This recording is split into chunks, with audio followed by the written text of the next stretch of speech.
Bismillahirrahmanirrahim.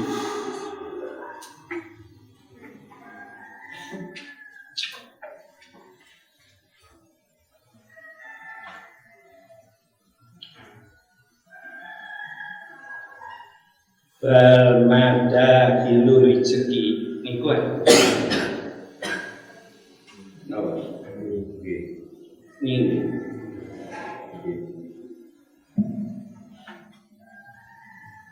nggih bermada hilu rezeki balik utawi nggon mlebune rejeki iku latuksa ora kena den wilang-wilang apa madakhil wa majazi wa majarihi wa majarihi utahe nggon lumagune rejeki iku layuh tada ora kena den tuduhake apa ilaiha majari wadzalika utawi mengkono-mengkono latuksa iku li anadhurahu krana setuhune pertelane rejeki iku alal ardi ing atase bumi wa ya utawi ardi iku min alamil mulki saking alam keraton dohir wa sababu utawi sebabe rejeki iku fisama ing dalem langit wa yautai sama iku min alamil malakut saking alam keraton keraton do batin keraton batin keraton langit batin. Kala dawuh sapa Allah taala wa fis samai lan iku ing dalem langit rizqukum utai rezeki ira kabeh wa malan bareng tu adunakan den janji sapa sira kabeh wa asraru sama utawi rahasiane langit iku la yudo nggih la yutlaku nggih iku la yutla ora kena den tingali apa alata fasilia perincine asrar li annaha krana setuhune asrar iku min alamatil malakut saking alam malakut wa zakaroran tur sapa Asy-Syaikh bin Atta fi kitab tanwir ing dalam kitab tanwir li hadhil ayati kedhuene ikilah ayat fawa nutur fawa ida ing pira-pira faedah fawa ida ing pira-pira faedah rupane ma barang malkhasuha utawi ringkesane emak iku fi hadal mutalli ing dalem iku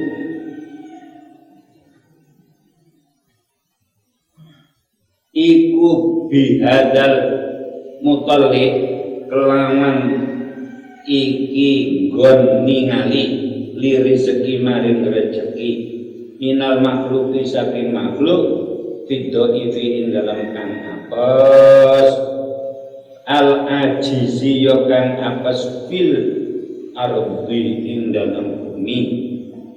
ai laisa ora ono apa rizku ka rezeki iro iku indahu ono sandine makhluk innama rozakoka innama rizquka ning pestine rezeki ira iku indi ing dalem sanding ingsun Allah la wa ana kale utawi ingsun iku al malikur ratu al qadiru kang kuwasa wali ajli hada lan krono arai iki innama rizquka indi iku mabaran sami akan krungu sapa badul akrab hadil ayata ing ikilah ayat taharro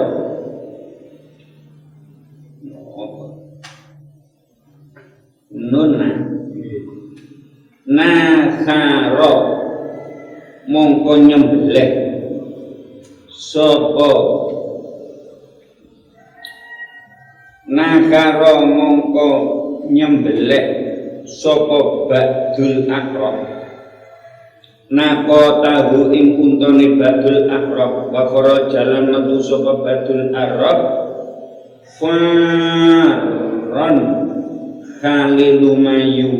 ilallah maring Gusti Allah Ta'ala wa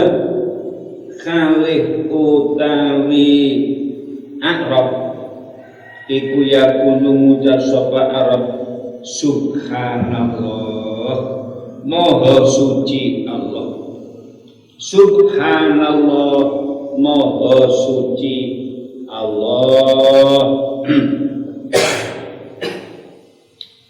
rizki utai rezeki kula iku bisama wa anna utawi ingsun iku atlubuhu amrih sapa ingsun ing rezeki fil ardi ing dalam bumi wandur mongko angen-angeno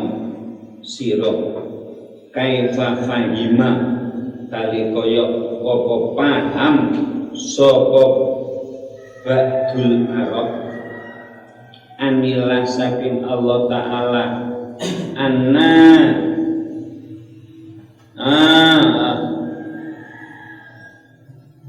muradahu stune kang den karepake badul arab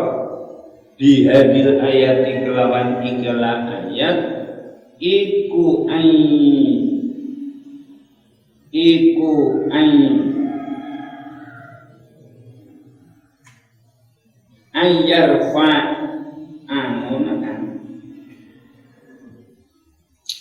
iku ayarfa ayento ngilangake sapa Allah hama abdihi ing prihatine kaulane Allah ilaihi iku dipasrahake maring Allah wa antakunalan yen to ana apa rugabatuhum demene ibad demen fima ing dalam barang ladaihi ing dalam ngersani Gusti Allah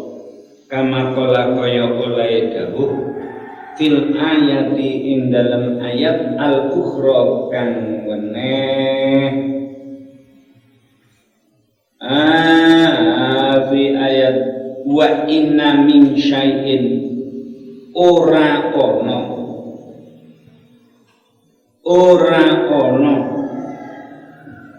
iku saking suwiji-wiji illa indana angin iku ana sanding ingsun khazainuhu utai gedhongese wa ma nunazziluhu lan ora nurunake sapa ingsun ingsi ila biqadarin angin kelawan pesteng maklumin kang den weruhi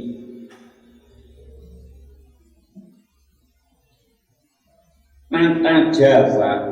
mau silakan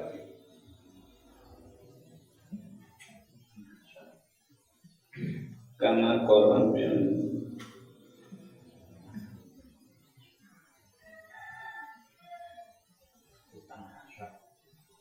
apa?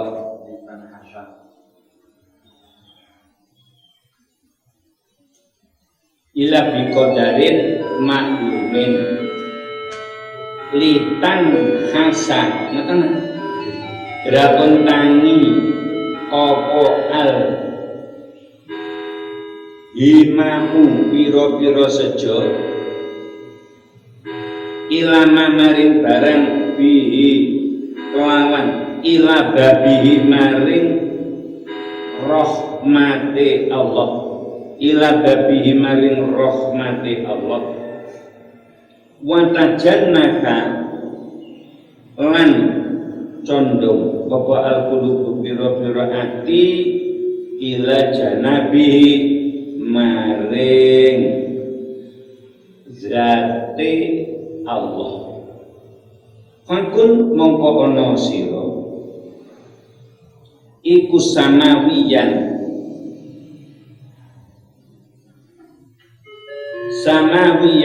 bangsa langit uluwiyan kang bangsa luhur walatakun lan aja ana sapa sira iku sufliyan bangsa ngisor ardian tegese bangsa bumi walidali lan jare mengkono-mengkono fakun samawiyan kala dawuh sapa badum setengah ulama ama ba'dal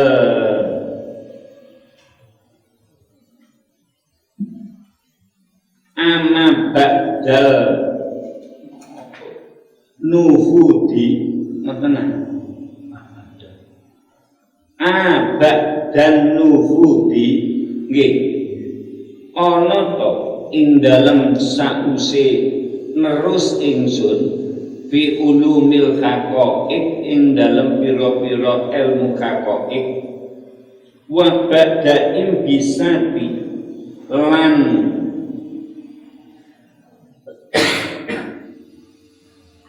wa bada'in bisatin lan ing dalem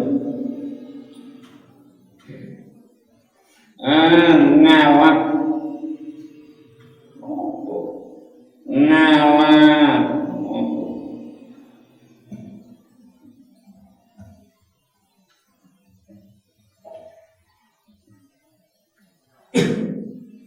wa ala imbisatin lan ing dalem sause ngalap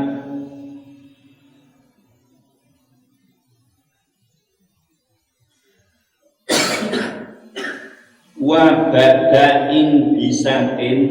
lan ing dalem sause ngalap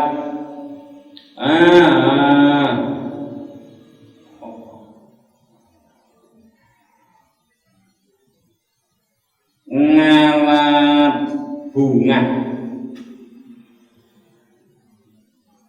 fima wahibi ngalap bunga ingsun fima wahibi kholiki ing dalem peparinge zat kang dadekake ingsun zat kang dadekake ingsun wa fi khini isyrafi lan ing dalem mangsane parek ingsun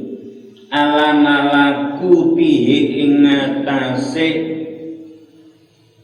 ngawan malakute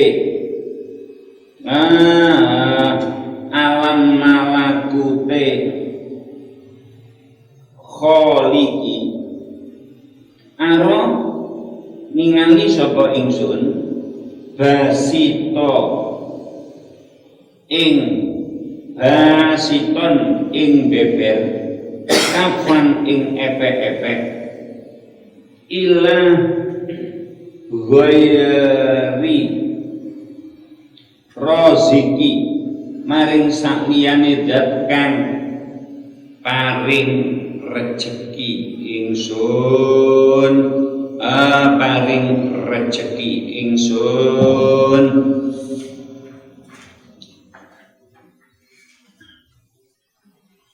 wa kaifa nukiru lan kali kaya apa ngakoni wa kaifa tukiru kali kaya apa ngakoni sapa sira lahu maring Allah rububiyah kelawan sifat bangsa pangeran yauma alastu ing dalem dinane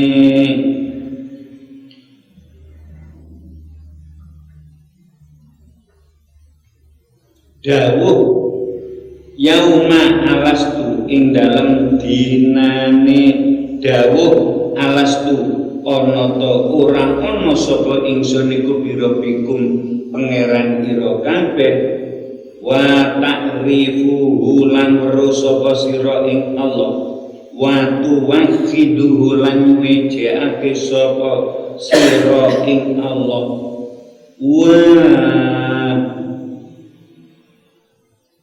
wa najhalu lan bodho sapa sira ing Allah hauna ana ing dalem kene donya wa qatawa taronan temen-temen tumpo-tumpo alaika ing atase sira apa ihsanuhu kebagusane Allah wa umroka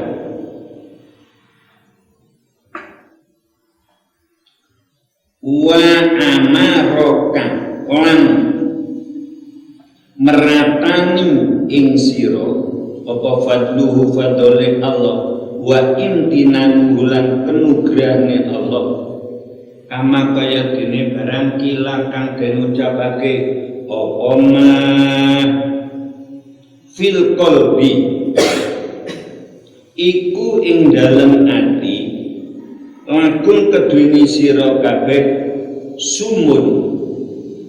manzilatun utawi derajat ulya'u kang luhur la tasku nuha ora manggon ing latas kunuha ora manggon ing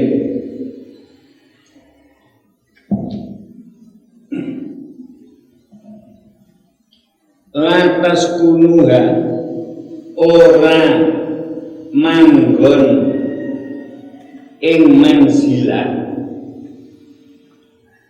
sapa sudah nyai sudah wala lumayyah lan ora nyai lumayyah fiduri ing dalem alam duriyah araftu kang weruh sapa ingsun kum ing sira kabeh fahal yaj'u fahal yaj'u mulu mongko ana ta bagus bi kelawan ingsun apa an ungkirakum yen to ngingkari sapa ingsun ing sira kabeh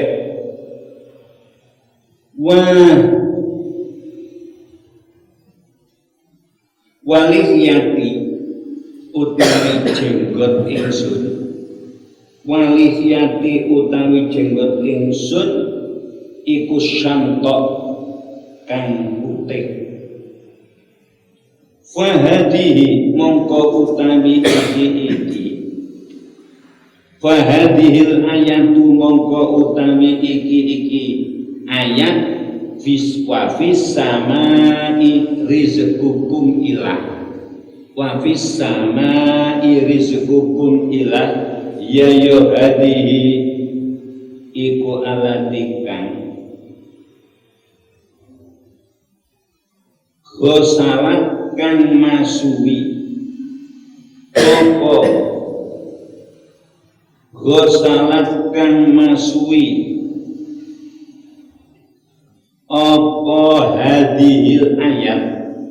masuwi asukuka ing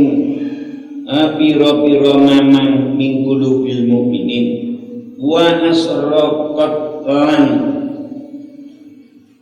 mencorong pikulubihim dalam pira-pira atine mukminin apa anwarul yakin waqat tadommanat dan teman-teman kumpul apa hadhil ayat zikra rizki ing nutur rezeki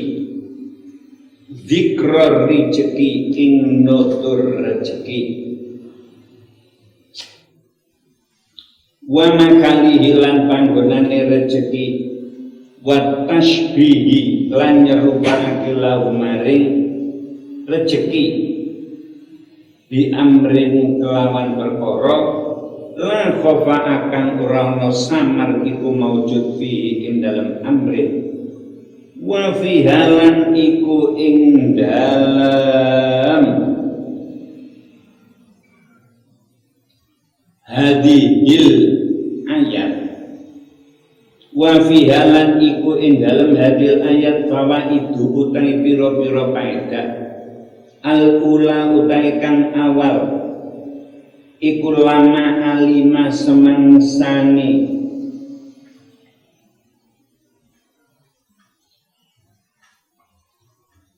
lama alima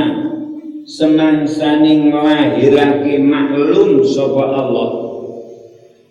semangsane nglahirake maklum sapa Allah subhanahu kalim moho suci Allah kasrota itirab bil nufus ing akeh yang panjingani piro-piro ati bisa rezeki ing dalam kelakuane rezeki karrara mongko bulan balani sapa Allah rizqahu ing nutur rezeki saking Allah rizqahu ing nutur rezeki saking Allah kana takarrarat kaya oleh bola-bali apa wurudu awaridi tu mekane anyar tekane rezeki alal kulubi ing atase pira-pira ati kama tukarraru kaya oleh den bulan baleni apa al-hujjatu hujjah idza alim tatat kalane wis weruh sapa sira anna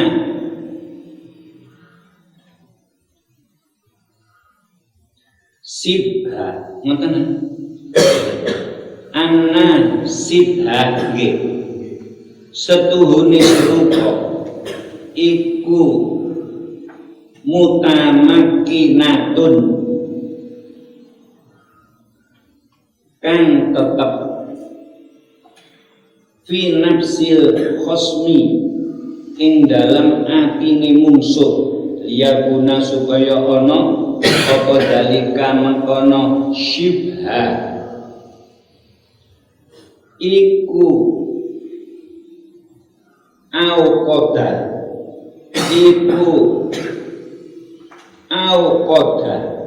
luweh kukuh fil hujjati ing dalam hujjah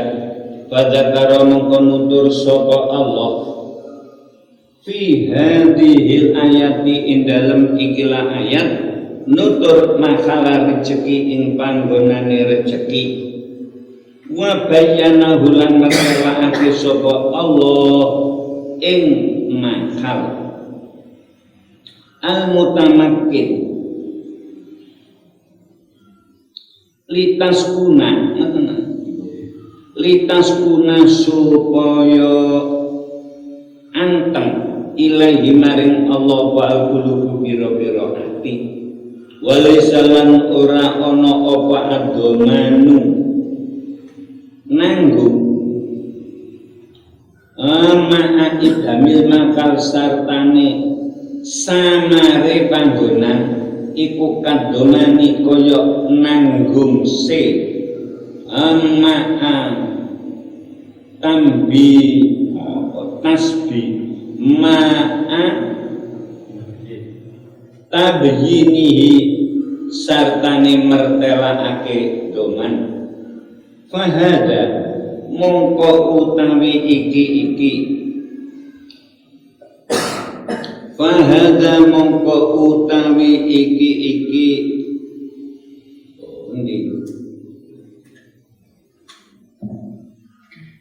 fahada mongko utawi iki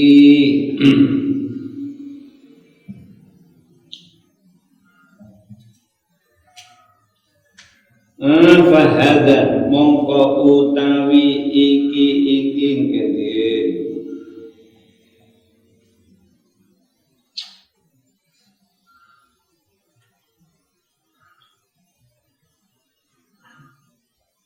fahada mongko utawi iki ngene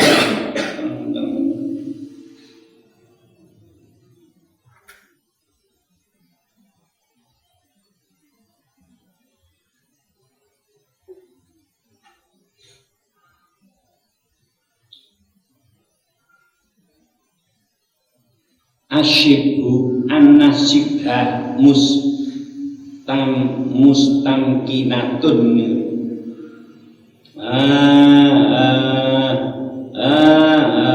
iku anfa'u luwe manfaati iku ablagu luwe balik fi sikkotin nafsi ing dalem kumandele ati bihi kelawan doman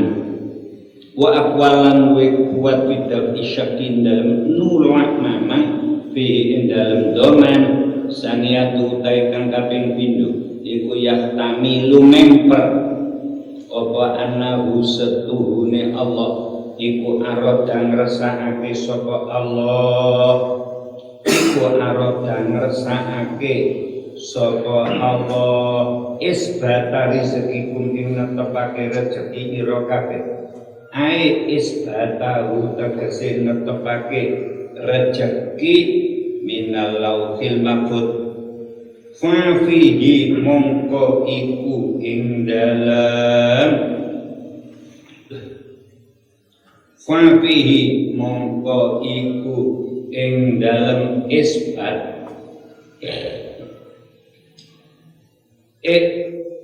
lamun utawi merohake lahu maring syai'a satuhune suwiji-wiji alatikan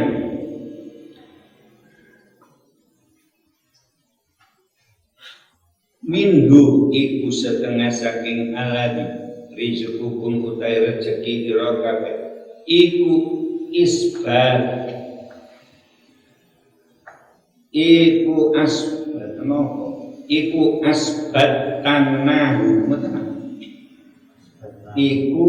asbat nahu nggih netepake sapa ingsun ing indana ana sanding ingsun fi kitabin ing kitabina ing dalam kitab ingsun wa qadhainahu lan mesti sapa ingsun ing bimasyiatina kelawan kersa ingsun min qabli wujudikum saking sadurunge wujud ira kabeh bali ayyi sayin mongko maring endine suwiji-wiji tatoribuna Uyang panjingan sira kabeh wa utawi apa iku lakum kedene sira kabeh wilayah maring ingsun la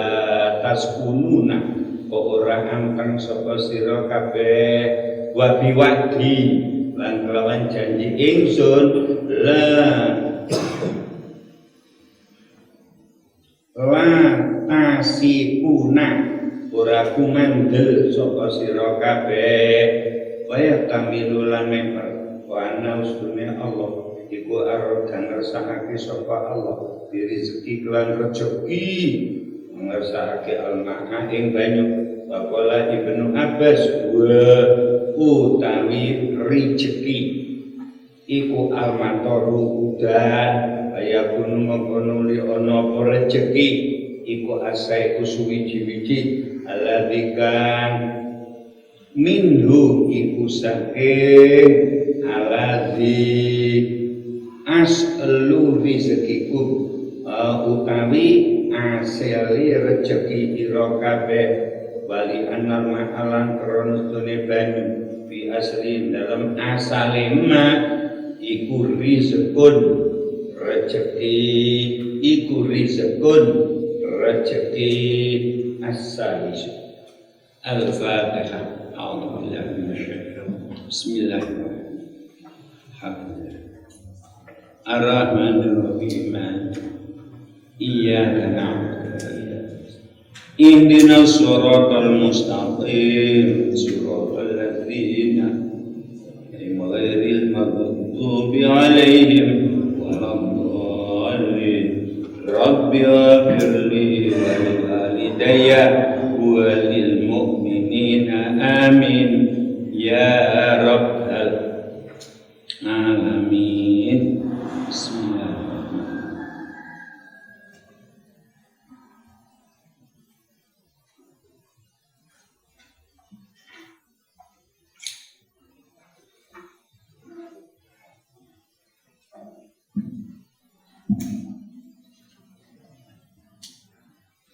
Bismillah.